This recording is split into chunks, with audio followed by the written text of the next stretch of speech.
very important to be bored, to be really like, okay, let's write again. All the problems are forgotten when you eat Khatchapuri. Khatchapuri is the answer to, the solution to every trouble in the world. You know, like this song by Stevie Wonder, Joy Inside My Tears. That's Georgia. Maybe I am an adolescent girl inside me. I like to be this woman.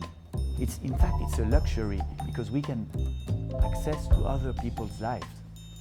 We are like spies. That's cool to be a novelist for this reason, because you can be somebody else. My parents, my brother, they were all very pissed by this book because I say things about them. Hello, my name is Frederic Beigbeder and I am very proud to be part of Sakatvello Insight. I arrived yesterday evening. My plane was late, so I was very hungry, and at the hotel I got Khatchapuri, of course. So then all the problems are forgotten when you eat Khatchapuri. Khatchapuri is the answer to, the solution to every trouble in the world. My previous Khatchapuri was in 2016. I was here for a few days and I didn't sleep for a few days. So I hope this time maybe it will be more quiet. The publication of the new novel, Barrage contre l'Atlantique. I like the Georgian cover, it's very beautiful. And it's a book about a guy called Frederic, who is very sad because the world stops. The whole world is stopped by Chinese virus. And so there is no life anymore, no present, no future, only the past. So this guy, Frederic, remembers his childhood and the divorce of his parents and the freedom of the 70s and 80s. It's a book full of nostalgia. Nostalgia is a kind of utopia, the utopia of the past. Thinking the past was so much better, which is not true. It wasn't better, it was just very different. And especially now, since we have the pandemic and then the war in Ukraine, we have very small future. So we have to take refuge in the past, maybe. There was nothing else to do. No restaurant, no cinema, no nightclubs. So I had to write. I had nothing else to do.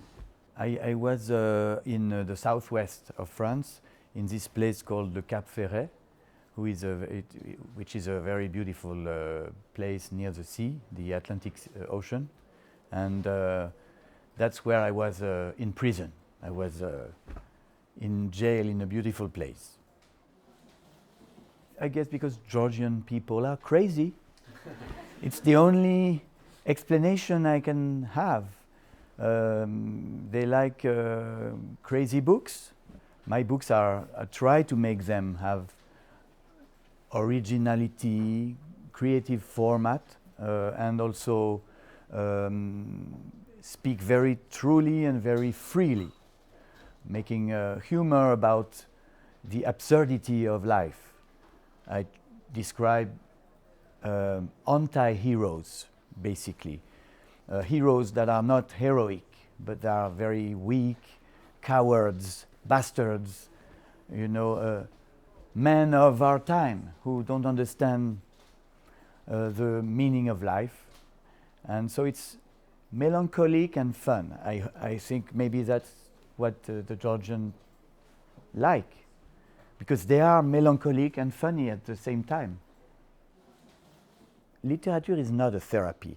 If literature is a therapy, it's only for the author. Maybe the author sometimes feels bad and by writing maybe can save his own life. But if you are sad and lonely, you should take Prozac or Xanax But literature is not a Xanax. In fact, it's the opposite. I like books that shake me, provoke me, and sometimes they are mean books. You know, I like cynical novels. I don't read to feel better. That's why I don't like feel-good books or happy endings. Even in cinema, I don't really like happy endings. You know, I prefer when on the Titanic, you know, the Leonardo DiCaprio drowns in the ocean, and that's a good ending. It's very sad, and that's why it's beautiful. If they live happily together forever, it's boring. I'm sorry. Because life ends very badly. We all die. So, you know, so happy ending it's a lie. And I like true art. I like when art opens my eyes instead of making me feel comfortable. If I want to feel comfortable, I buy a nice chair like this, and I am comfortable. Then I take a book, and I want to cry. I want to be awake, you know. Sincerity is the most important thing in literature, I think. I don't like when authors are cheating or, you know, trying to create a lie. Novels, Aragon said, is mentir vrai. It's lie, but tell the truth. It's a lie that is only aiming for one goal. It's the honesty. So I'm looking for honesty in art. It's supposed that for me, the biggest thing is that the author must write what he cannot, what is necessary for him. I'm looking for truth, beauty, sincerity. I try to be honest, but sometimes I fail. Most of the time I fail. I hope I'm aiming for that, but it doesn't mean it's always success. I cannot judge my own work. It's difficult, you know. It's like asking a duck to judge his own pâté. Maybe long time after I'm dead, we will know which is true and which is fake. You know, journalism and literature, it's the kind of same goal, looking for the truth. Doesn't mean we always succeed. Oscar Wilde, he said the difference between literature and journalism is that nobody reads literature. A good sentence, that's what I'm looking for. In this book, there are many sentences, but the whole point is to look for the perfect one. Which sentence will make me happier, will make me laugh, will make me cry? Which sentence will change the world? Which sentence will save my life, save your life? That's every day. Which is the perfect sentence? It has to be saying something true, something urgent, something extraordinary, something new. It has to be new. Every day a new sentence. And it has to be beautiful, of course. That's the goal of every writer. If you don't start by this, every day I must write the perfect sentence, then you're not a writer. You are a crook. You should be punished. You should be guillotined. 99 Francs by Jan Kounen is really, I think, excellent adaptation, because it doesn't follow exactly the novel. Adapting to the screen, it's like translating in Japanese. It's another language, so you have to take out a lot and have new images, create new images. It's, for me, Another exercise. It's another exercise, exactly. You have to start, okay, what do I want to keep? Very few things. And what do I take out? If you copy the novel, then you have a bad movie. The important is the tone. If you keep the melancholy, the frequency on which the fun, you know, yes, if you keep in dialogues some of the wit, I hope, the funny parts, then you win. I need silence. I need loneliness, to turn off my phone, to turn off everything. I have a little cabin in Guétari. It's a small village near the ocean, on the border of France and Spain. That's where I live. When my children are at school, then finally I have some time to get bored. It's very important to be bored, to be really like, okay, let's write again. Because I write to entertain myself. So I have to be very silent and lonely in a quiet place. Then I start to have pleasure with writing, which is very difficult. Writing is it's extraordinarily difficult to organize this pleasure. It must be a pleasure to write paragraphs, because if it's pleasure for me, it might be pleasure for the reader.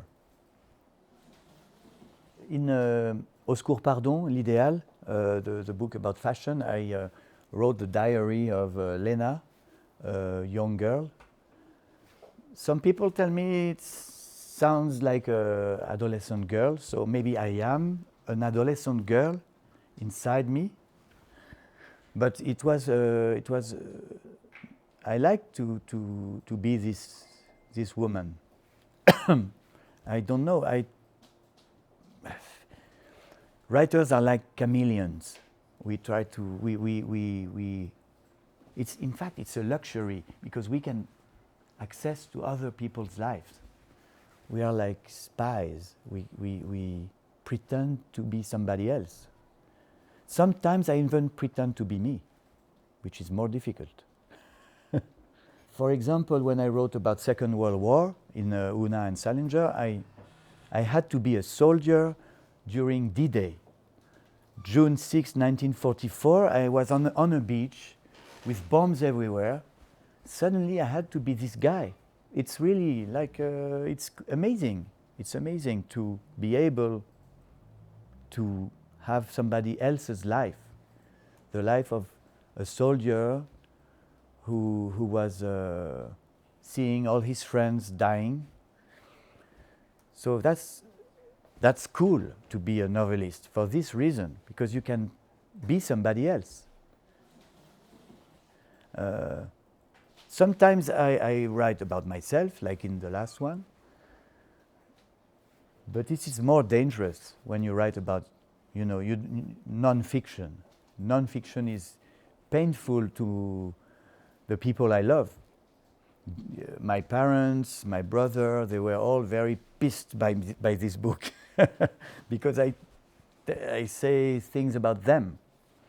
So maybe for a writer it's easier to write pure fiction. It's a way to protect yourself. I tell them to read it until the end, because they read the beginning. The beginning is tough, about my parents, their divorce, now they are lonely. I described the 70s where they were having more fun than me. I was 8 years old and I was the only adult in my house. So I think they stopped reading at the beginning and they should read until the end, because the ending is full of light and of love. Maybe that love lasts more than 3 years. It's a happy ending. I'm ashamed of myself. Yes, it's a little bit too happy. But, well, it's not that happy because I describe my father very sick. He has Parkinson's, so his hands are shaking. I describe my mother, she's 80 years old, helping him because he spilled tomato juice all over his shirt. I describe these two old people who were separated for all their life, and suddenly they are together because of me, because I ordered them to get together one day. So it's not really a happy ending. It's like a sad and happy at the same time. Bittersweet. Bittersweet, exactly, that's the word. I like bittersweet because life is never completely bitter or completely sweet. It's always both, like pure and impure at the same time. What is freedom? Something you must always use because you don't know if you will have it tomorrow. Use your freedom while it's here. Way of life is going to change completely in 21st century. Maybe there won't be offices anymore like this. You will work at home. Work is going to disappear and change. So it's important to have discipline, I guess, when you are young. Structure to be able to work everywhere. You can work in a train, in a plane, but the thing is to have this discipline of working every day, wherever you are. That's what I would say to young people. If they are good writers, they don't need advice. They should never listen to advice. I think maybe the joy, you know, like this song by Stevie Wonder, Joy Inside My Tears. That's Georgia. How do you say merci? Madloba. Madloba. You brought some joy inside my tears.